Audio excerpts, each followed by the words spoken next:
and F block element. The D and F block element, there are elements having completely filled outermost shells and incomplete inner shells. यहाँ पे ऐसे element है जिसका outermost shell completely filled है और completely filled नहीं है inner shell में.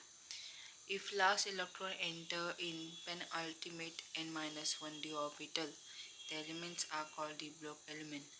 जब भी इलेक्ट्रॉन d ऑर्बिटल का पेनअल्टीमेट n-1 ऑर्बिटल में एंटर करता है तो वो d ब्लॉक एलिमेंट्स है. जब भी इलेक्ट्रॉन्स d ब्लॉक ऑर्बिटल्स का नेक्स्ट टू लास्ट शेल्स में एंटर करता है तो वो d ब्लॉक एलिमेंट है. और f block element क्या होता है? If enter in n-2 f orbitals, the element are called f block element. f block element मतलब वो इलेक्ट्रॉन जो एंटर होता है f ऑर्बिटल का लास्ट शेल में. फिर d block elements के बारे में हम डिटेल से जानेंगे. d block elements are present from fourth period onwards. तो d block element जो है फोर्थ पीरियड से स्टार्ट होता है. There are mainly three series of transition metals. Transition metals जो है उसमें तीन सीरीज है. 3D scandium to zinc, 4D series yttrium to cadmium and 5D series lanthanum to mercury. इसमें सीरियम से लेकर लुथेनियम को ओमिट किया है.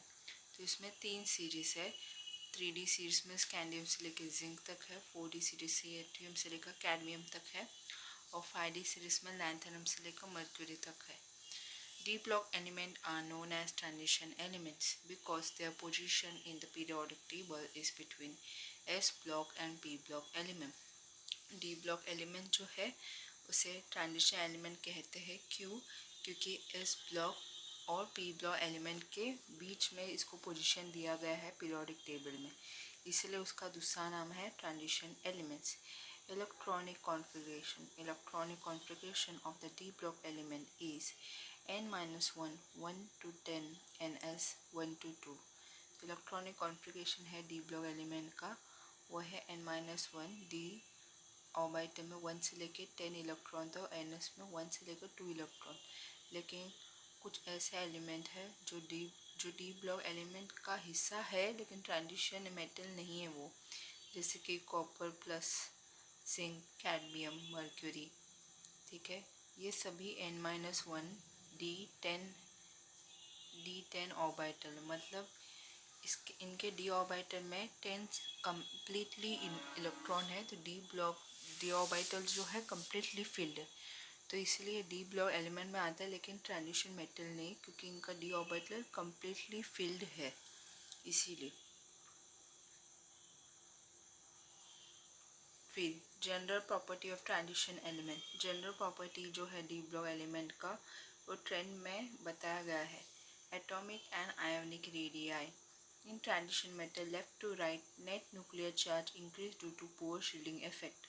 तो ट्रांजिशन मेटल्स में लेफ्ट से लेके राइट तक जो है पुअर शील्डिंग जो है इंक्रीज होता है, मतलब शील्डिंग इफेक्ट बहुत ही कम है. Due to this, atomic and ionic radii for transition element for a given series show decreasing trend for first 5 element and then become almost constant for next 5 element of the series. तो atomic radii और ionic radii जो है transition element का, ठीक है, वो decrease होता है फर्स्ट 5 एलिमेंट तक.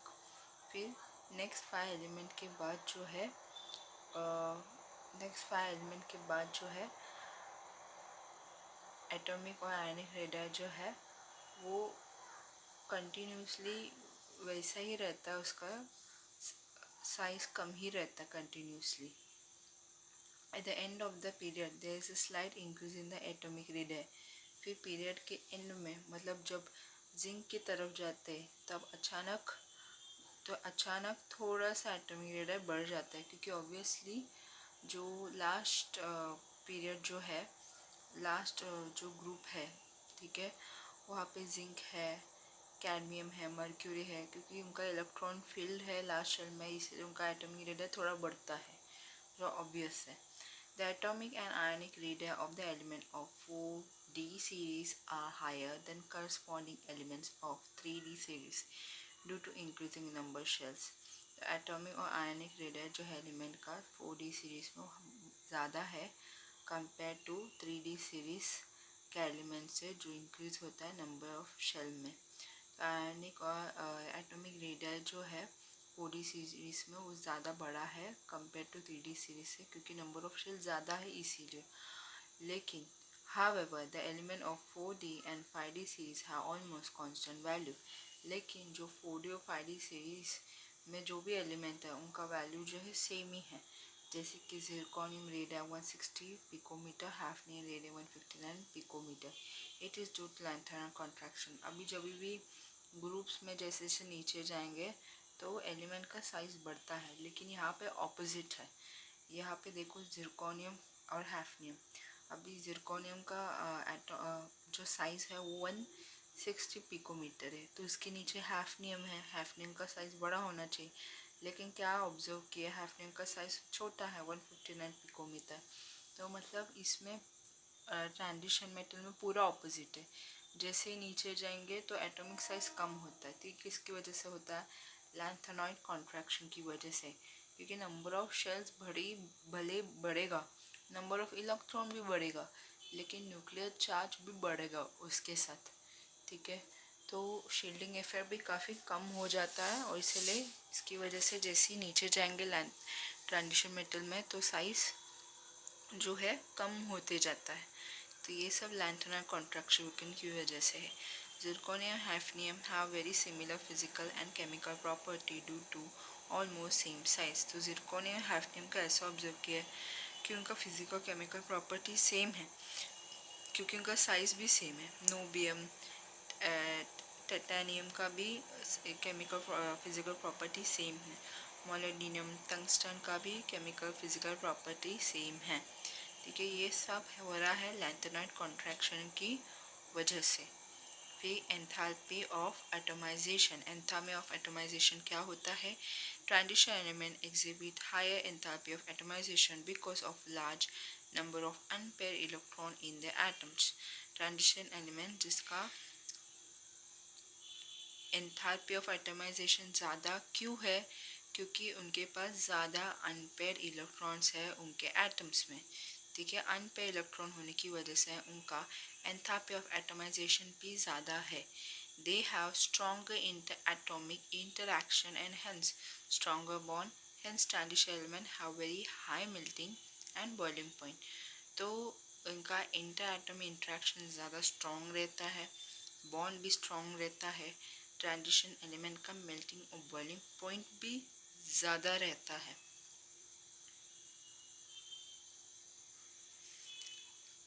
ठीक है, तो अनपेयर इलेक्ट्रॉन ज़्यादा है, इंटर एटॉमिक इंटरेक्शन भी ज़्यादा है, बॉन्डिंग भी स्ट्रॉन्ग बनता है, तो इसलिए इनका मेल्टिंग पॉइंट बॉइलिंग पॉइंट भी ज़्यादा है, और एंथैल्पी ऑफ एटमाइजेशन भी ज़्यादा है। Ionization enthalpy. The first ionization enthalpy lies in between S block and P block element in a series from left to right। Ionization enthalpy increase due to increasing nuclear charge। तो पहला ionization enthalpy जो होता है वो S block और P block element के बीच में होता है। लेफ्ट से लेकर राइट तक ionization enthalpy जो है इंक्रीज होता है, क्योंकि न्यूक्लियर चार्ज भी इंक्रीज हो रहा है। तो इलेक्ट्रॉन्स को लूज करना इतना आसान नहीं है इस एलिमेंट के लिए। ठीक है, क्योंकि वो लोग अपना इलेक्ट्रॉन अपनी तरफ ही अट्रैक्ट करेंगे, क्योंकि न्यूक्लियर चार्ज भी ज़्यादा है, तो उनसे अगर इलेक्ट्रॉन छीनना है तो एनर्जी ज़्यादा लगेगा, इससे उनका आयनाइजेशन एंथैल्पी भी ज़्यादा है लेफ्ट से लेकर राइट तक। The irregular trend in the first ionization enthalpy of 3D metals, though thought of little chemical significance, can be accounted for by considering that removal of one electron alters the relative energy of 4s and 3d orbital। तो irregular trends जो first ionization enthalpy में है 3D metal का, भले थोड़ा सा chemical significance रहता है, लेकिन उसमें एक इलेक्ट्रॉन को रिमूव कर सकते हैं, जैसे कि 4s और 3d ऑर्बिटल का एनर्जीज जो है उनके बीच में जो एनर्जी जो है वो कम रहता है, उन दोनों के बीच में एनर्जी गैप काफ़ी कम रहता है, ठीक है।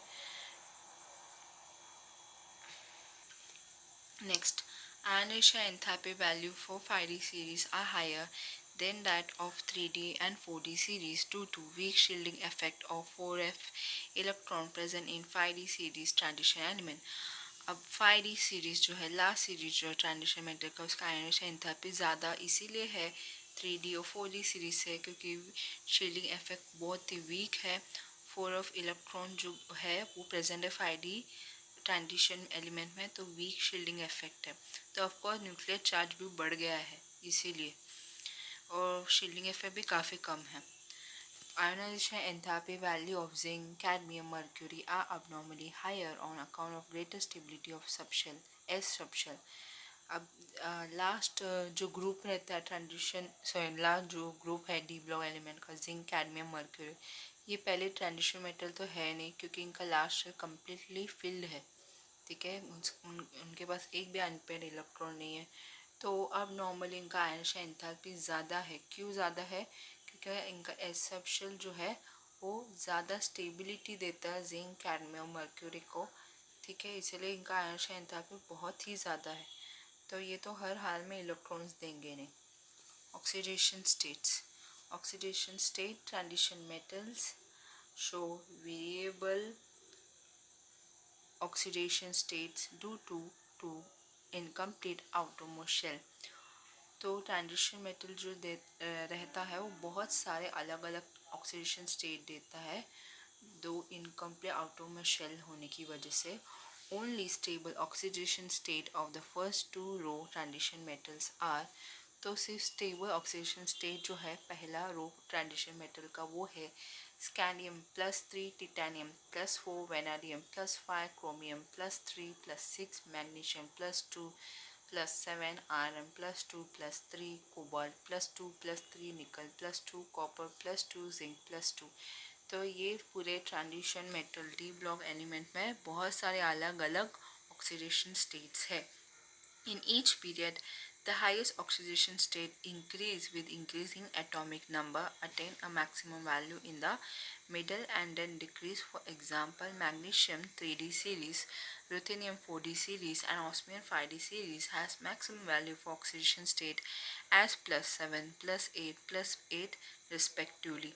हर पीरियड में हाईएस्ट ऑक्सीडेशन स्टेट रहता है, और हाईएस्ट ऑक्सीडेशन स्टेट इंक्रीज होता है क्योंकि एटॉमिक नंबर इंक्रीज होता है इसीलिए। तो मैक्सिमम ऑक्सीजन स्टेट जो रहता है वो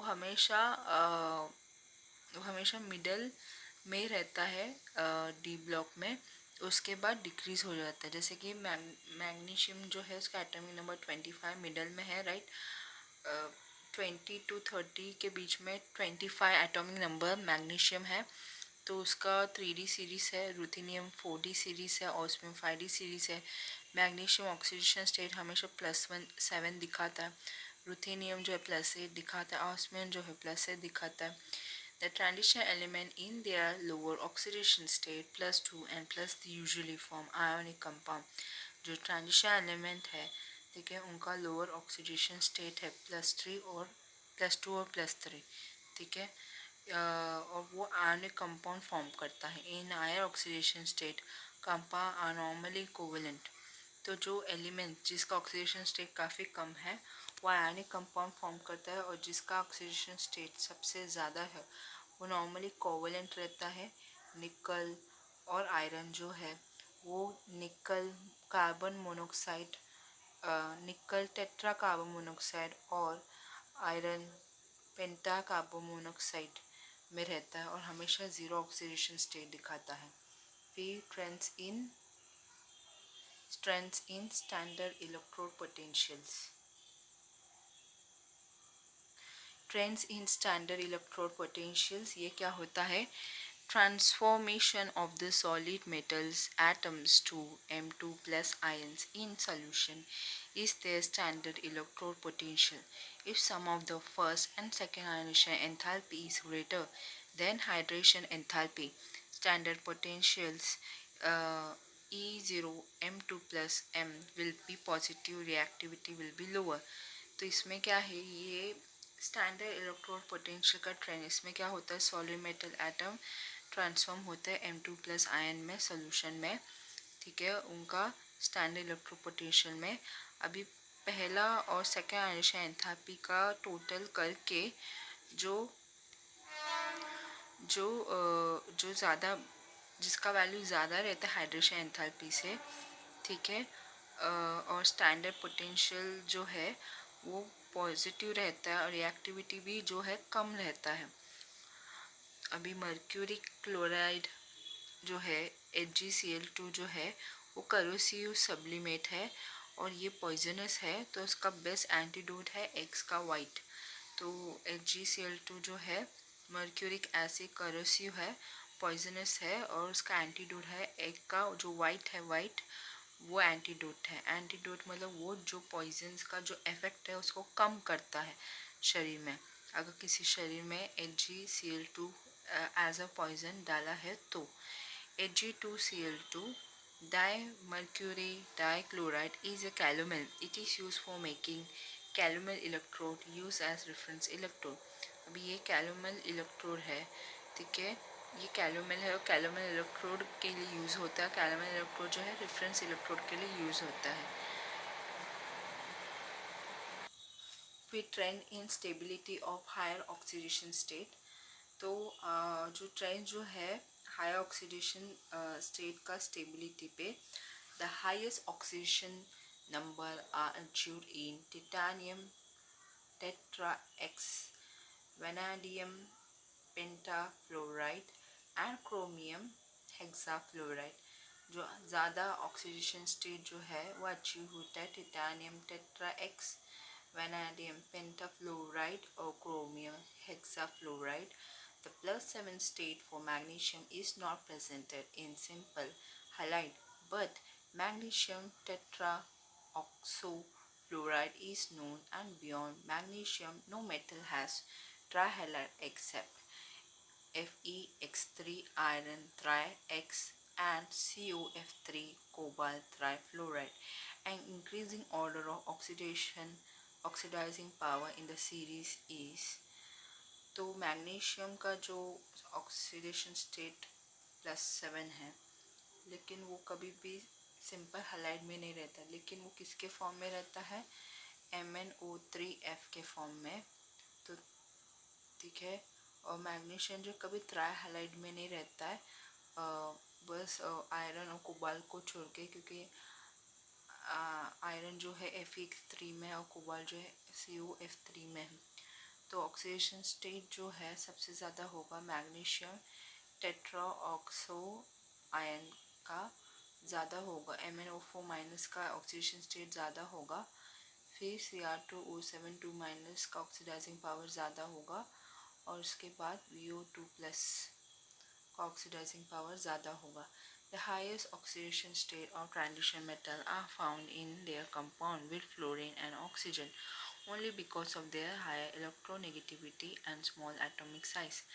जिस ट्रांजिशन मेटल का ऑक्सीडेशन स्टेट ज़्यादा होगा वो हमेशा फ्लोरीन और ऑक्सीजन के साथ कंबाइन रहता है, क्योंकि फ्लोरीन ऑक्सीजन जो है हम जाते हैं उनका इलेक्ट्रोनेगेटिविटी ज़्यादा है और उनका एटॉमिक साइज भी छोटा है। Magnetic property. The magnetic property of a d block element are due to spins of unpaired electron। d block element का जो magnetic property है वो किसकी वजह से है, अनपेयर इलेक्ट्रॉन प्रेजेंट होने की वजह से। हर अनपेयर इलेक्ट्रॉन जो है स्पिन करता है और हर एक अनपेयर इलेक्ट्रॉन जो है छोटा सा मैग्नेट का काम करता है। The magnetic moment is determined by the number of unpaired electron n, which is given by nu equal to square root n in bracket n+2। Actually ये फ्रीक्वेंसी का सिंबल है जो ये गलत है। म्यू जो है वो डायपोल मोमेंट वाला म्यू वैसा दिखता है, ठीक है। तो एन जो है नंबर ऑफ इलेक्ट्रॉन्स है और हर इलेक्ट्रॉन तो है छोटे मिनी इलेक्ट्रॉन्स, मिनी मैग्नेट के जैसा काम करता है, ठीक है। तो mu is equal to square root n in bracket n plus two when a magnetic field is applied to substance may lead to type of magnetic behavior observed. जब भी मैग्नेटिक फील्ड अप्लाई होता है substance में तो दो type का magnetic behaviour observe होता है, डायमैग्नेटिज्म एंड पैरामैग्नेटिज्म। तो ये जो मैग्नेटिक बिहेवियर दो टाइप का रहता है, diamagnetic and paramagnetic. Paramagnetism is due to presence of unpair electron. Paramagnetism होता है अनपेयर इलेक्ट्रॉन प्रेजेंट होने की वजह से। Each such electron have a magnetic moment associated with its spin angular moment. Her electron के पास मैग्नेटिक मोमेंट रहता है जो एसोसिएटेड रहता है स्पिन एंगुलर मोमेंटम की वजह से। If all electron are pair substance will be diamagnetic and magnetic moment will be zero. हर इलेक्ट्रॉन पेयर रहेगा तो सब्सटेंस जो है डायमैग्नेटिक रहेगा और मैग्नेटिक मोमेंट जो है जीरो रहेगा। Formation of coloured ion. तो जो ट्रांजिशन मेटल जो है वो कलरफुल सॉल्यूशन दिखाता है, ठीक है। वो कैसे दिखाता है वो हमें पता चलेगा। The d orbitals are non degenerated in presence of ligands. D orbital जो है नॉन डीजेनरेटेड रहता है लिगेंड के प्रेजेंस में। नॉन डीजेनरेटेड मतलब डी ऑर्बिटल्स जो है 5 ऑर्बिटल्स रहता है। जब वो जनरेटेड स्टेट में रहता है तब जब डीजेनरेटेड स्टेट में रहता है तो पांचों ऑर्बिटल्स जो है सेम एनर्जी में रहता है, ग्राउंड स्टेट में रहता है। लेकिन जब लिगैंड आता है, कोई भी लिगैंड आने दो, एनाइन होने दो, कटाइन होने दो, न्यूट्रल होने दो, तो ये जो पांचों ऑर्बिटल्स जो ग्राउंड स्टेट में था जिसका एनर्जी सेम था वो बाद में अनस्टेबल हो जाता है। मतलब कुछ ऑर्बिटल्स जो रहते हैं वो एक्साइट होके ग्राउंड स्टेट को छोड़ के एक्साइटेड स्टेट में हाई एनर्जी स्टेट में चला जाता है, ठीक है। तो दो ऑर्बिटल 3 ऑर्बिटल जो है उनका एनर्जी लेवल जो है ओके उन दोनों के बीच में जो एनर्जी लेवल का डिफरेंस जो है बढ़ जाता है जब भी लिगैंड रहता है। When an electron form a lower energy d orbitals it is excited to high energy d orbitals. जब भी इलेक्ट्रॉन जो है डी ऑर्बिटल का लोअर स्टेट से निकल के high energy state excited d orbitals में चला जाता है। The energy of required wavelength is observe and rest light is transmitted out. तो जो इलेक्ट्रॉन जो डी ऑर्बिटल ग्राउंड स्टेट में था और वो लोअर एनर्जी में था, राइट, वो वैसे ही हायर स्टेट एक्साइटेड स्टेट में चला जाता है, ठीक है, डी ऑर्बिटल्स के। तो वो इलेक्ट्रॉन्स को एनर्जी जो है, ठीक है, वो ऑब्जर्व करना पड़ता है तभी वो ग्राउंड स्टेट से लेकर ऊपर के हायर एनर्जी एक्साइटेड स्टेट में जा सकती है। जो वो इलेक्ट्रॉन नीचे से ऊपर जाती है, ठीक है, तब वो लाइट ऑब्जर्व करती है। वो लाइट ऑब्जर्व करती है विजिबल रेंज वाला, ठीक है, और बचा हुआ लाइट जो इलेक्ट्रॉन नहीं कैरी करता है जब वो ऊपर पहुंच जाती है हायर एनर्जी स्टेट में पहुंच जाती है, तो जो बचा हुआ एनर्जी जो इलेक्ट्रॉन नहीं ऑब्जर्व करती है वो लाइट जो है ट्रांसमिट आउट हो जाता है, ठीक है। तो इसीलिए therefore the color observed correspond to the complementary color of the light observed। तो जो कलर हम ऑब्जर्व करते हैं वो हमेशा कॉम्प्लीमेंट्री रहता है उस लाइट से जो इलेक्ट्रॉन ने ऑब्जर्व किया था। तो जब इलेक्ट्रॉन ग्राउंड स्टेट से हायर स्टेट में चला जाता है तो फॉर एग्जांपल अगर उस इलेक्ट्रॉन ने रेड लाइट ऑब्जर्व किया है और फिर वो ऊपर पहुंच गई, बचा हुआ लाइट जो है उसने ऑब्जर्व नहीं किया, जो बचा हुआ लाइट जो उसने ऑब्जर्व नहीं किया वो ट्रांसमिट होकर बाहर निकलेगा और हमको ब्लू कलर दिखाई देगा। तो जो भी इलेक्ट्रॉन जो है जो भी एनर्जी ऑब्जर्व करेगी तो वो लोग वही कलर दिखाएंगे जो इलेक्ट्रॉन ने लाइट ऑब्जर्व किया है उससे कॉम्प्लीमेंट्री रहेगा। अगर इनकेस इलेक्ट्रॉन जो है वो हायर स्टेट में जा रही है और उसने ब्लू कलर का लाइट ऑब्जर्व किया और जब वो हायर स्टेट में पहुंची तो जो बचा हुआ लाइट था वो बाहर निकला, तो जो उसने तो तो वो जो लाइट बाहर निकलेगा, जो इलेक्ट्रॉन ने ऑब्जर्व ने किया, वो बार में रेड कलर का दिखेगा। और रेड कलर जो रहेगा वो काफ़ी कॉम्प्लीमेंट्री कलर रहेगा red colour blue colour light से। वो ब्लू कलर लाइट जो इलेक्ट्रॉन ने ऑब्जर्व किया था हायर स्टेट में पहुंचने के लिए। In divanadium pentaoxide, vanadium is in +5 state. In spite of D0, it is colored compound. तो वेनाडियम डाईवेनाडियम पेंटाऑक्साइड जो है उस वेनाडियम +5 ऑक्सीडेशन स्टेट है, ठीक है, और डी ऑर्बिटल 0 है तो भी कलर कंपाउंड दिखाता है। This colour arise to defect in the crystal lattice. अब ये कलर क्यों दिखाता है? क्योंकि उसके क्रिस्टल लैटिस में कुछ डिफेक्ट है, इसीलिए। Formation of complex compound. Transition metal have small size and high nuclear charge which facilitate the acceptance of lone pair of electron from ligands. Transition metal जो है उसका साइज ज़्यादा छोटा है, न्यूक्लियर चार्ज बड़ा है, तो इसीलिए लिगेंड से lone pair of electron accept करता है ये। They have vacant d orbital of appropriate energy in order to accommodate the lone pair of electron। तो जो अप्रोप्रिएट एनर्जी है डी ऑर्बिटल का वो एम्प्टी है, ठीक है, ताकि लोन पेयर ऑफ इलेक्ट्रॉन को एक्सेप्ट कर सके। Catalytic property. Transition metals have two incomplete outermost shell, an ability to adopt multiple oxidation state and to form complex, therefore used as catalyst। तो ट्रांजिशन मेटल जिसका दो incomplete outermost shell है और उसका ability है कि वो बहुत सारे ऑक्सीडेशन स्टेट अडॉप्ट कर सकता है, कॉम्प्लेक्स फॉर्म कर सकता है, उसे कहते हैं catalyst. Transition metal also provide larger surface area for the reactant to be absorb.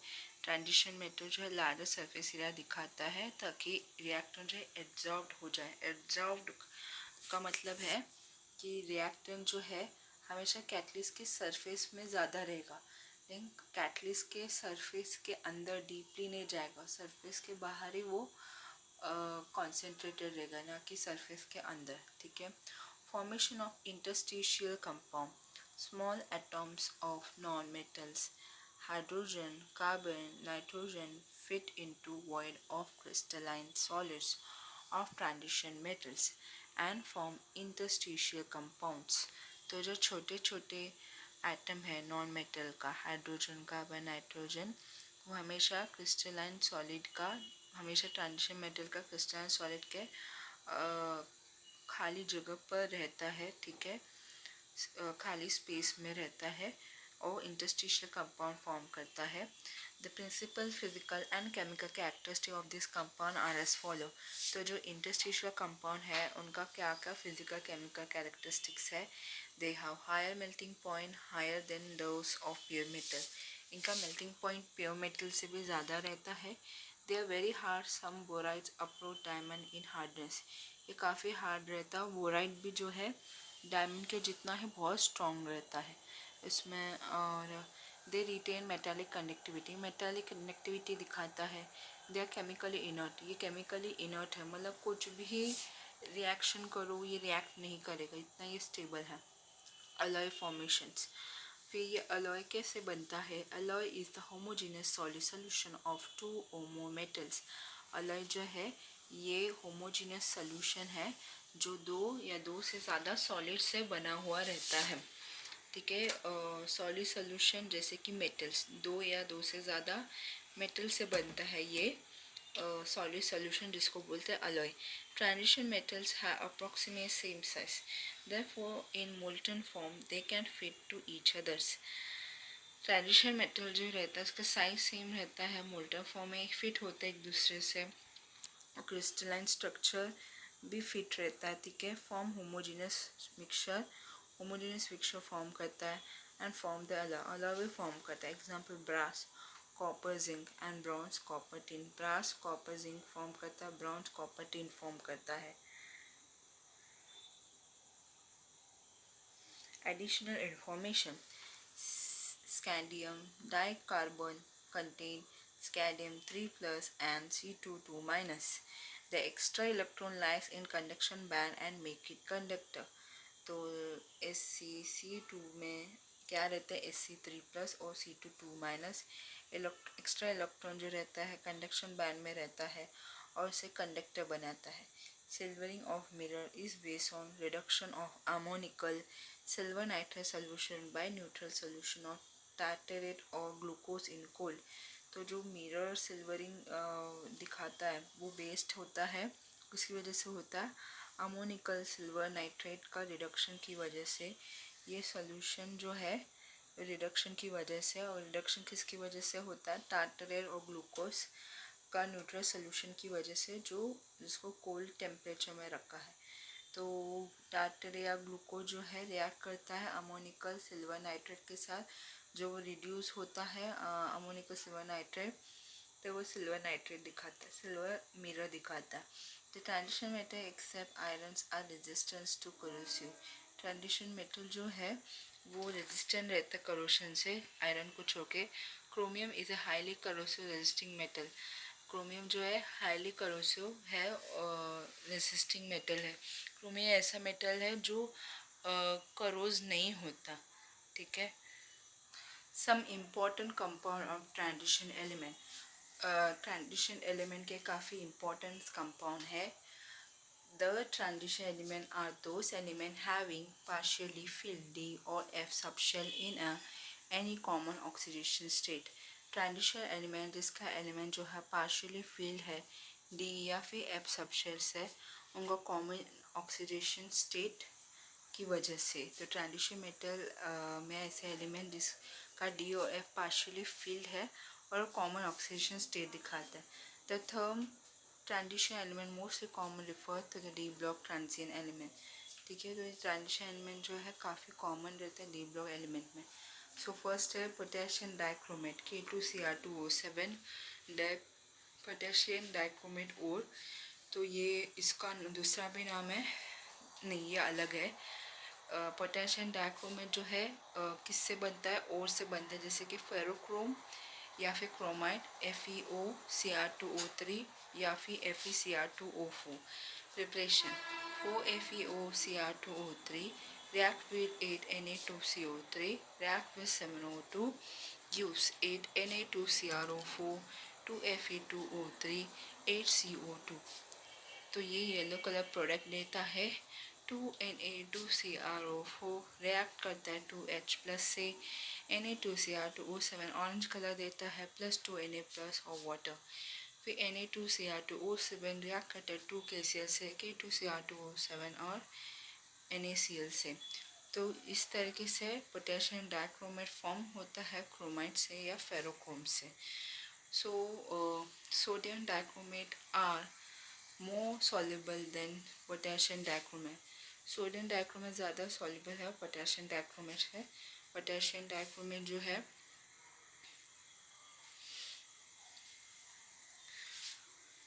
ठीक है, पोटेशियम डाइक्रोमेट जो है वो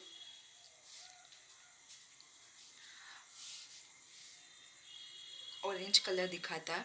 chromate and dichromate are interconvertible in aqueous solution depending upon the pH of the solution. Chromate और dichromate जो है convert हो सकता है एक दूसरे से एक्वेसियस सोल्यूशन में, डिपेंड होता है सोल्यूशन के पीएच के ऊपर। क्रोमेट एंड sp3 हाइब्रिडाइजेशन और डाइक्रोमेट जो है वो भी sp3 hybridisation.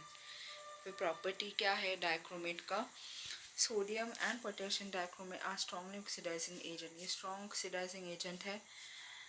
And others acidify K2Cr2 will oxidize iodide to iodine। कि डाइक्रोमेट जो है और एसिडिफाइड डाइक्रोमेट जो है, ठीक है, स्ट्रॉन्ग ऑक्सीडाइजिंग एजेंट है, मतलब खुद इलेक्ट्रॉन लेगा दूसरों से, खुद इलेक्ट्रॉन छीनेगा। तो वो डाइक्रोमेट जो है पोटेशियम डाइक्रोमेट, ये आयोडाइड से इलेक्ट्रॉन छीन के आयोडाइड को आयोडीन में बदल सकता है, सल्फाइड को सल्फर से बदल सकता है, टिन 2 को टिन 4 में बदल सकता है, मतलब टिन से 2 इलेक्ट्रॉन लेकर टिन को 4th ऑक्सीडेशन स्टेट बना सकता है। आयरन 2 से 1 इलेक्ट्रॉन लेकर आयरन 3 में कन्वर्ट कर सकता है। सो डाइक्रोमेट जो है रिएक्ट करता है 14H+ 6 आयोडाइड माइनस, ठीक है। तो ये एसिडिफाइड डाइक्रोमेट है, ये ऑक्सीडाइज कर रहा है आयोडाइड को आयोडीन में टू 2Cr3 प्लस 7H2O3I2। तो आयोडाइड आयोडीन में बदल गया, ठीक है, इलेक्ट्रॉन छीना आयोडाइड से, इसीलिए। फिर डाइक्रोमेट जो है सल्फाइड्स के साथ रिएक्ट करता है एसिडिक फॉर्म में, सल्फर से इलेक्ट्रॉन लेता है तो 2Cr3 प्लस 3 सल्फर और 7H2O फॉर्म करता है। तो सल्फाइड जो है सल्फर में चेंज हो गया क्योंकि सल्फर से इलेक्ट्रॉन छीन लिया डाइक्रोमेट ने। फिर Cr2O7 minus 14H plus 3SN2 plus, ठीक है, ये टिन है। तो टिन से इसने 2 इलेक्ट्रॉन ले लिया, तो टिन जो है 3SN4 प्लस, उसका ऑक्सीडेशन स्टेट बढ़ गया क्योंकि डाइक्रोमेट ने उससे 2 इलेक्ट्रॉन ले लिया, ठीक है, और 7H2। तो पोटेशियम डाइक्रोमेट के किस में यूज़ कर सकते हैं? K2Cr2O7 is used as oxidizing agent in volumetric analysis। Volumetric analysis में पोटेशियम डाइक्रोमेट को ऑक्सीडाइजिंग एजेंट की जैसा यूज़ कर सकते हैं। It is use in modern dyes, leather industry, photography for hardening of films। Potassium dichromate जो है उसको मॉडर्न डाइस के जैसे यूज़ करते हैं, लेदर इंडस्ट्री में, फोटोग्राफी में यूज़ करते हैं। It is use in chromyl chloride test, ये क्रोमाइल क्लोराइड टेस्ट में यूज़ होता है। It is use in cleaning glassware clean करने के लिए यूज होता है। It is use in preparation of chrome alum K2SO4 Cr2SO4 3 24H2O। तो ये जो है क्रोम एलम प्रिपेयर करने के लिए यूज़ होता है। क्रोम एलम का फॉर्मुलेशन है K2SO4 Cr2SO4 3 24 moles H2O। Next है पोटेशियम परमैंगनेट KMnO4, ठीक है, पोटेशियम मैंगनेट टेट्राऑक्साइड मतलब पोटेशियम परमैंगनेट, इसका और है पायरोलूसाइट MnO2। तो प्रिपरेशन कैसे करते हैं? MnO2 से 2 मोल्स ऑफ MnO2 को रिएक्ट करते हैं 4 मॉलिक्यूल्स ऑफ पोटेशियम हाइड्रोक्साइड से, ऑक्सीजन से भी ट्रीट करते हैं तो K2MnO4 ग्रीन कलर फॉर्म होता है। फिर बाद में ये जो K2MnO4 एसिड के साथ ट्रीट करते हैं तो MnO4 minus MnO2 plus 2H2 form होता है, तो उसकी वजह से पोटेशियम परमैंगनेट फॉर्म होता है। कमर्शियल प्रिपरेशन जो है कैसे करते हैं? MnO2 को फ्यूज़ करते हैं पोटेशियम हाइड्रोक्साइड से, ऑक्सीडाइज होता है एयर के साथ, या फिर पोटेशियम नाइट्रेट से MnO4 minus manganate ion use होता है। MnO4 minus electrolytic oxidation alkaline medium में MnO4 minus permanganate ions purple colour देता है, ठीक है। तो पोटेशियम परमैंगनेट पर्पल कलर में है। फिर प्रॉपर्टीज़ क्या है इसका? ये भी स्ट्रॉन्ग ऑक्सीडाइजिंग एजेंट का काम करता है। इन प्रेजेंस ऑफ डायलोएस्टर्स KMnO4 is reduce to manganese salts MnO4 minus plus 8H plus 5 electron MnO2 plus 4H2O। तो पोटेशियम परमैंगनेट डाइल्यूट H2SO4 के साथ के प्रेजेंस में रिड्यूस हो जाता है मैंगनीज सॉल्ट में। तो पोटेशियम परमैंगनेट को एसिड के साथ रिएक्ट करता है, 5 इलेक्ट्रॉन्स आता है तो Mn2 प्लस और 4H2O होता है, ठीक है, क्योंकि वो इलेक्ट्रॉन लेता है एसिड से। फिर acidic potassium permanganate solution oxidize oxalate to carbon dioxide. Potassium manganate acidic form में रहता है तो ऑक्सैलेट को ऑक्सीडाइज करते हैं CO2 में, तो मतलब ऑक्सीलेट से इलेक्ट्रॉन छीन के ऑक्सीलेट को CO2 में कन्वर्ट करता है। आयरन 2 टू आयरन 3, आयरन 2 को से इलेक्ट्रॉन लेके आयरन 3 में कन्वर्ट करता है। नाइट्राइट्स टू नाइट्रेट, नाइट्राइट से इलेक्ट्रॉन छीन के नाइट्राइट में फॉर्म करता है। And iodide to iodine, iodide से इलेक्ट्रॉन छीन के आयोडीन में फॉर्म होता है। Half reactions of reductants are, reductants का हाफ रिएक्शन कैसे होता है? C2O4 माइनस ऑक्सैलेट से इलेक्ट्रॉन छीन के ऑक्सैलेट को कार्बन डाइऑक्साइड में बदल देता है। Fe2+ से एक इलेक्ट्रॉन छीन के Fe3+ में बदल जाता है। NO2 माइनस से इलेक्ट्रॉन छीन के NO3 माइनस में बदल जाता है और 2 आयोडाइड माइनस से इलेक्ट्रॉन लेके छीन के आयोडाइड आयोडीन में बदल जाता है। To acidify KMnO4, only H2SO4 is used and not HCl or HNO3 because HCl react with KMnO4 and produce Cl2, while HNO3 itself act as oxidizing agent. तो KMnO4 जो है वो पोटेशियम परमैंगनेट एसिडिक रहता है क्योंकि potassium permanganate को acidify से sulphuric acid से कर सकते हैं, ना ही HCl और HNO3 से, क्योंकि HCl रिएक्ट करता है KMnO4 के साथ और Cl2 प्रोड्यूस करता है, ठीक है, और HNO3 जो है खुद ऑक्सीडाइजिंग एजेंट के जैसा काम करता है।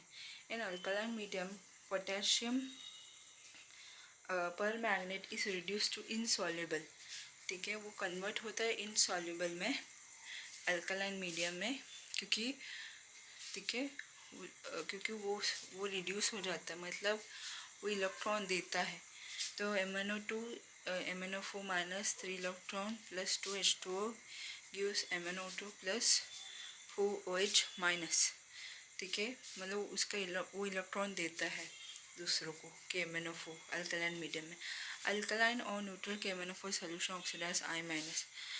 तो जो न्यूट्रल और अल्कलाइन पोटेशियम परमैंगनेट रहता है वो ऑक्सीडाइज करता है आयोडाइड को, मतलब आयोडाइड से इलेक्ट्रॉन ले लेता है, कन्वर्ट करता है IO3 माइनस में H2O3 2 माइनस को SO4 2 माइनस में कन्वर्ट करता है, Mn2 प्लस का MnO2 में कन्वर्ट करता है। यूज़ पोटेशियम परमैंगनेट का यूज़ क्या है? In laboratory preparation of Cl2, chloride gas को प्रिपेयर करने के लिए लेबोरेटरी में यूज़ होता है potassium permanganate as an oxidizing agent, disinfectant. फिर पोटेशियम परमैंगनेट को है ऑक्सीडाइजिंग एजेंट के जैसे यूज़ करते हैं, डिसइंफेक्टेंट के लिए यूज़ करते हैं। इन मेकिंग मतलब इन्फेक्शंस को निकालता है, रिमूव करता है। इन मेकिंग बेस रिएजेंट बनाने के लिए भी यूज़ होता है।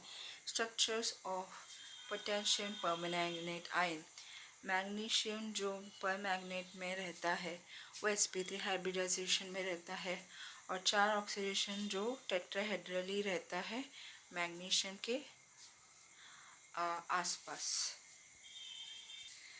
फिर inner transition element, F block element. The F block consists of 2 series lanthanide and actinide. Inner transition element जिसमें 2 series रहता है, lanthanide और actinide. Lanthanide are known as rare earth metals and actinide are known as radioactive element. Thorium से लेकर लैनम तक। तो lanthanide में rare earth metals है और एक्टिनाइट में रेडियो एक्टिव एलिमेंट्स है। लैंथेनाइट का जनरल कॉन्फ़िगरेशन है ज़ीनॉन 4f1 से लेकर 14 इलेक्ट्रॉन, 5d0 से लेकर 1 और 6s2। Atomic and ionic size from left to right decrease due to increasing nuclear charge. Nuclear charge बढ़ता है तो ऑब्वियसली लेफ्ट से लेकर राइट एटॉमिक और आयोनिक साइज छोटा हो ही जाएगा। This is known as lanthanide contraction. तो इसको बोलते हैं लैंथेनाइट कॉन्ट्रैक्शन। जब भी लेफ्ट से लेकर राइट पीरियड में न्यूक्लियर चार्ज बढ़ता है तो एटॉमिक साइज आयोनिक साइज कम होता है, ठीक है, जो काफ़ी ऑपोजिट है कंपेयर टू बाकी एस और पी ब्लॉक में, क्योंकि एस और पी ब्लॉक में ग्राउंड स्टेट जब भी ग्रुप में ऊपर से नीचे जाते हैं तो एटॉमिक साइज बढ़ता है, नंबर ऑफ शेल बढ़ता है, नंबर ऑफ इलेक्ट्रॉन बढ़ता है, ठीक है, और शील्डिंग इफेक्ट भी बढ़ जाता है। लेकिन लैंथेनाइट कॉन्ट्रैक्शन सिर्फ डी और एफ ब्लॉक में देख सकते हैं, क्योंकि जैसे न्यूक्लियर चार्ज बढ़ेगा, नंबर ऑफ शेल बढ़ेगा, नंबर ऑफ इलेक्ट्रॉन बढ़ेगा, तो एटॉमिक साइज आयोनिक साइज छोटा होता है, उसको बोलते हैं लैंथेनाइट कॉन्ट्रैक्शन, जो हमने डी ब्लॉक में भी देखा था और एफ ब्लॉक में भी देख रहे हैं। All the lanthanide are silvery white soft metal and tarnish rapidly in air. सभी लैंथेनाइट जो है सिल्वर वाइट कलर में रहता है, सॉफ्ट मेटल है और एयर में आराम से वो ख़त्म हो जाता है, मतलब आराम से वो रिएक्ट होके उसका पावर ख़त्म हो जाता है, टार्निश हो जाता है। Many trivalent lanthanoids ions are colored both in the solid and aqueous solution. बहुत सारा लैंथेनाइड जो ट्राइवल आयन फॉर्म में है वो कलरफुल दिखाता है सॉलिड स्टेट एक्वेसियस सोल्यूशन में. Neither La3 plus nor Lu3 plus ion shows any color but the rest to do so. तो La3 प्लस ना ही La3 प्लस ना ही Lu3 प्लस आयन कोई कलर दिखाता. ठीक है. Lanthanol ions with XF electron have similar color to those with 14 minus XF electron. लैंथेनॉल ion जो है XF electron जो है वो सेम कलर दिखाता है. ठीक है. Compare to 14 minus XF electron से. The lanthanol ions other than the F0 type, lanthanum La3 plus and Ce4 plus and F4 fluorine 14 type, ytterbium 2 plus and Lu3 plus are all paramagnetic. Lanthanoid ions जो है वो F0 type दिखाता है La3 plus Ce4 plus और F14 type ytterbium 2 plus और lutetium 3 plus paramagnetic दिखाता है. Paramagnetic arises maximum in neodymium. Neodymium में पैरामैग्नेटिज्म ज़्यादा रहता है और पैरामैग्नेटिज्म हमें पता है अनपेड इलेक्ट्रॉन प्रेजेंट रहता है तभी. Oxidation state Ce4 plus in some element is favored by its noble gas configuration, but it is a strong oxidant reverting to the common plus 3 states. तो C4 प्लस जो है ठीक है noble gas configuration दिखाता है. ठीक है. और स्ट्रॉन्ग ऑक्सीडेंट रहता है. कॉमन जो है +3 स्टेट दिखाता है. स्टैंडर्ड इलेक्ट्रोड पोटेंशियल जो है C4 प्लस और C3 प्लस. ठीक है. वो प्लस 1.574 वोल्ट दिखाता है. The reaction rate is very slow and hence C4 is a good analytical reagent. ठीक है. ये काफ़ी स्लो रिएक्टेंट रेट है इसलिए Ce4 प्लस जो है अच्छा एनालिटिकल रिएजेंट है. PR ND TB DY. ठीक है. +4 स्टेट नहीं दिखाता है लेकिन ये ऑक्सीडाइज रहता है लेकिन इसे ऑक्सीडाइज है. Eu2 plus europium is form by losing the 2s electron. Europium जो है फॉर्म होता है 2 प्लस में क्योंकि उसका s इलेक्ट्रॉन दो जो s इलेक्ट्रॉन है लूज कर लेता है. It's F7 configuration account for formation of ions. तो जब F7 कॉन्फ़िगरेशन में रहता है तो वो आयन्स में फॉर्म होता है. However, EU2 plus is strong reducing agent changing to the common +3 states. लेकिन EU2 प्लस से स्ट्रॉन्ग रिड्यूसिंग एजेंट है मतलब वो अपने इलेक्ट्रॉन किसी और को डोनेट कर सकता है और +3 स्टेट में पहुंच सकता है. Similarly YB2 plus and which has F14 configuration is reductant. YB2 plus जो है उसका लास्ट शेल जो है 14 दिखाता है.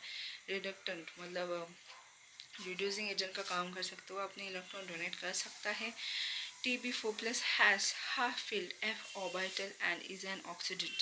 तो TB4 प्लस जो है वो हाफ फिल्ड f ऑर्बिटल रहता है और ये ऑक्सीडेंट का काम करता है.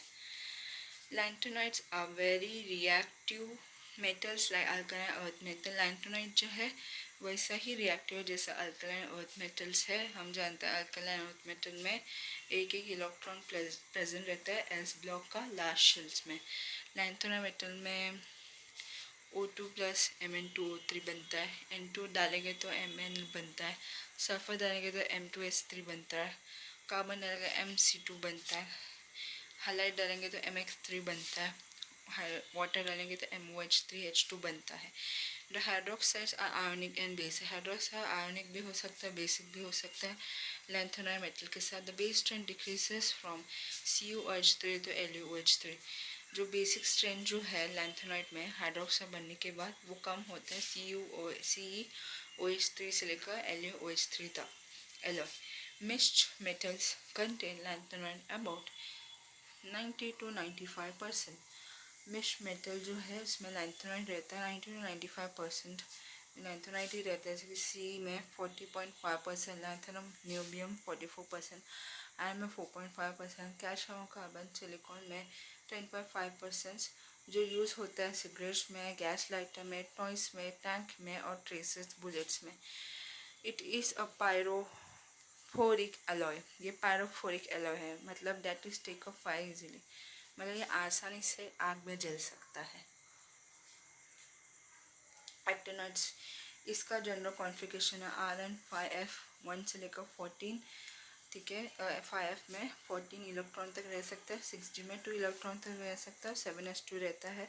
Actinides exhibit a range of oxidation state due to comparable energies of 5f60 and 7s orbital. The general oxidation state of actinide is +3. The actinoids जो है ऑक्सीडेशन स्टेट ज़्यादा अलग अलग रेंज का ऑक्सीडेशन स्टेट दिखाता है और मोस्टली कॉमनली सभी एक्टिनॉइड मेटल जो है +3 ऑक्सीडेशन दिखाता है। All actinoids are strong reducing agent and very reactive. सभी एक्टिनॉइड है जो है स्ट्रॉन्ग रिड्यूसिंग एजेंट है और बहुत ही रिएक्टिव, मतलब वो खुद इलेक्ट्रॉन लूज करके दूसरे को इलेक्ट्रॉन देता है, दूसरे को इलेक्ट्रॉन डोनेट करता है। Actinides also react with oxygen, halogen, hydrogen and sulfur etc. like lanthanides. Actinide भी जो है ऑक्सीजन, हाइड्रोजन, हाइड्रोजन, सल्फर के साथ रिएक्ट करता है, जैसे लैंथेनाइड रिएक्ट करता है। Actinides are radioactive in nature and therefore it is difficult to study their chemical nature. Actinide radioactive है नेचर में और उनके बारे में केमिकल नेचर का स्टडी करना बहुत ही मुश्किल है।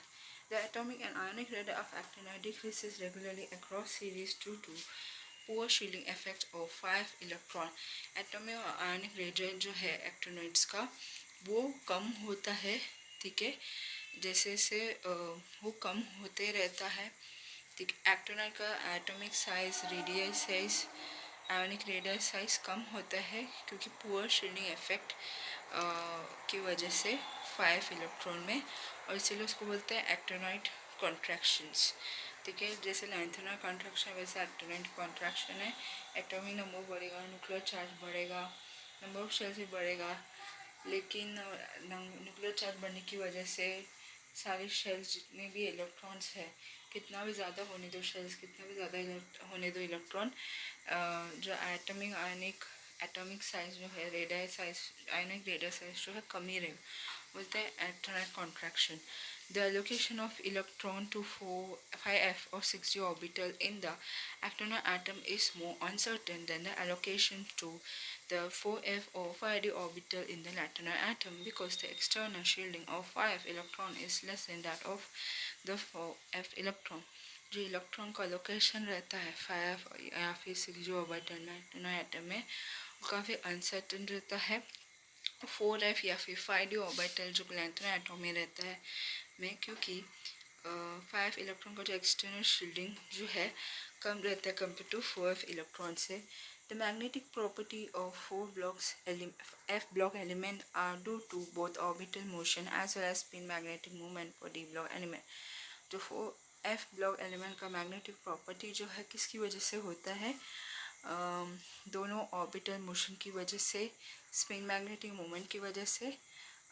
डी ब्लॉक एलिमेंट के लिए magnetic moment for f block element का भी मैग्नेटिक मोमेंट है mu is equal to square root 4s in bracket s+1 plus l in bracket l+1, ठीक है। देखो एक्टिनॉइड में जैसे म्यू है वैसे डी ब्लॉक में भी म्यू ही दिखना चाहिए था, उन्होंने गलती से फ्रीक्वेंसी का न्यू डाल दिया, ठीक है। तो ये मैग्नेटिक मोमेंट म्यू ऐसा दिखता है दोनों एक्टिनॉइड में और डी ब्लॉक में, लेकिन दोनों का फॉर्मूला में फ़र्क है, ठीक है, क्योंकि डी ब्लॉक में स्क्वायर रूट n+2 था, यहाँ पे square root 4s in bracket s+1 plus l in bracket l+1 है, where s is the sum of spin quantum number and l is angular momentum quantum number।